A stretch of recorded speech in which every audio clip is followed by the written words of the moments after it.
Hi అండి, good morning. Bhogi శుభాకాంక్షలు అండి. అందరికీ భోగభాగ్యాలు తీసుకొచ్చే భోగి పండగ ఇవల్ల.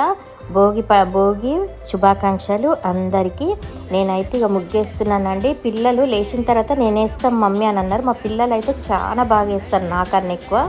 కానీ నేనే ఇక వాళ్ళకి ఇబ్బంది ఎందుకులే అని వాళ్ళు లేచేసరికి పొద్దున్నే ముగ్గేసేసిన. ఎట్లుంది ముగ్గు, బాగుందా అండి? నాకైతే ఎంత ఇష్టమో కలర్ ముగ్గులు వేసుడు, చాలా ఇష్టము. రేపైతే పిల్లలు వేస్తారు అనుకుంటుగా. నాకు చాలా పనులు ఉంటాయి, మాకు నోములు ఉంటాయండి, సంక్రాంతి నోములు. అందుకని దేవుళ్ళు కూడా ఇవాళ పూజ విశేషంగా వేసుకోవాలి కదా. దేవుళ్ళన్నీ తుడిచి బొట్లు పెట్టి ఇవాళంతా క్లీనింగ్, దేవుడిది కూడా పూజ చేసుకోవాలి. ముగ్గు ఎట్లుందో తప్పకుండా కామెంట్ చేయండి. తర్వాత మీరేం చేస్తున్నారు, ఏం టిఫిన్? నేనైతే ఇవాళ ఇడ్లీ అండి. ఇడ్లీ అయితే తొందరగా అవుతుంది కదా, అందుకని ఇడ్లీ చేస్తున్నాను. ఓకేనా? లైక్ చేయండి, షేర్ చేయండి, సబ్స్క్రైబ్ చేయండి. థ్యాంక్